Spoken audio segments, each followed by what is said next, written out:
Marcos. Ano po bang nakikita po niyo dyan, sir?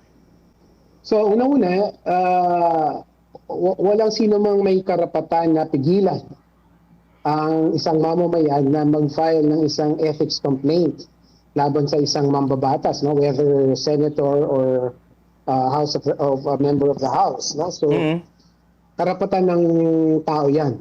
Karapatan ng mga mamamayan kung meron silang hinaing, no? On ethical grounds sa isang mambabatas. Yun yung tamang remedy to file an ethics complaint doon sa ethics committee ng Senado o ng House. So, hindi pwedeng sabihin ng kahit sino man na mali ang mag-file ng ethics complaint. No? Obviously, kailangan din pa rin evaluate yun. No? Kung may basihan nga or wala. But that's the job of the ethics committee. Right? So, kung filing ang pag-uusapan, karapatan ng ano yan, ng mga mamamayan, ng bawat mamamayan. Now, as to whether whether magpo-proceed yung complaint, that is now the job of the ethics committee. Yun din po ang sunod ko pong katanungan, magpo-proceed po ba ito dahil sabi nila ay magkakaibigan po yung mga Andiana at meron pong naging usapina with Senator JV Ejercito, yung ethics complaint po ni Senator Chis Escudero ay hindi po nag-prosper po, attorney? Well, pangamba yan, no? Pangamba mo, pangamba ko yan, pangamba ng bayan yan. Kasi nga, meron tayong example na ang isang ethics complaint laban sa isang senador hindi umusad dahil they protect each other, no? So I recognize that. I recognize that na pangamba yan. So sana hindi mangyari. Sana si Senator Ejercito kung ano man ang desisyon niya nakabatay ito doon sa content nung complaint at doon sa rules nila. No? So, yan ay makikita pa natin, no, kung mangyayari yan. But ang punto natin kasi, kailangan niyang evaluate. Hindi pwedeng basta-basta na lang isang tabi just because senador din yung nirereklamo. Sir, can a senator na makapagtrabaho pa rin kahit po absent or wala po siya physically po sa Senado, na which is alam naman po natin, meron po siya mga staffs po doon na tawag dito, tawag na lang po dyan kung saan mo po siyang kinaroonan. Pwede po mangyari po yun?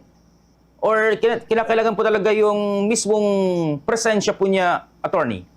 Kailangan nandun yung presensya niya, no? Kung hindi siya detained by for good reason, for example, nakakulong siya, parang si Senator De Lima dati, o kaya may sakit siya, right? Bedridden siya, nasa hospital siya, then kailangan niyang maging present doon sa Senado mismo, sa mga hearings, sa mga presensya, sa mga proceedings, no?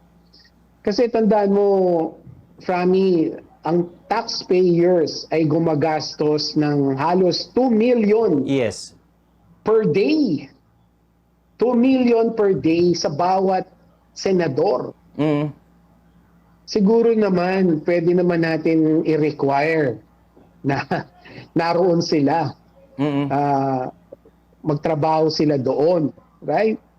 Kung wala namang dahilan or legitimate na dahilan na pwedeng excuse yung kanilang presence, dapat nandoon sila, no?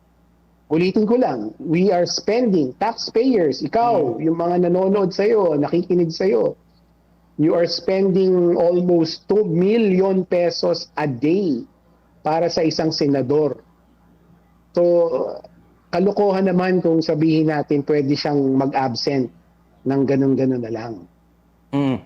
May mga nababase kasi po tayo ng mga comments, of course, ng mga away po sa social media with the DDS, with the others na okay lang na absent. Pero tingnan mo, nagpapasa naman ng mga resolusyon at ng mga batas, ng mga draft nila na andun naman. Kalokohan yun kasi kung halimbawa ikaw mag-absent ka, sige nga, huwag kang pumasok. Anong mangyayari sa'yo? Siyempre magagalit yung mga boss mo dyan, di ba? Sasabihin nila, binabayaran ka namin para maging host, maging anchor, di ba? Ganon din yun. Halimbawa, sabihin ng isang polis o kaya ng isang bombero, hindi ako papasok, pwede naman ako mag-work from home, tatawag lang ako, ganyan. So, kalokohan yung mga ganong mga argumento, Frami, no? Again, babalik ako dun sa puntong yon na taxpayers are spending almost 2 million per day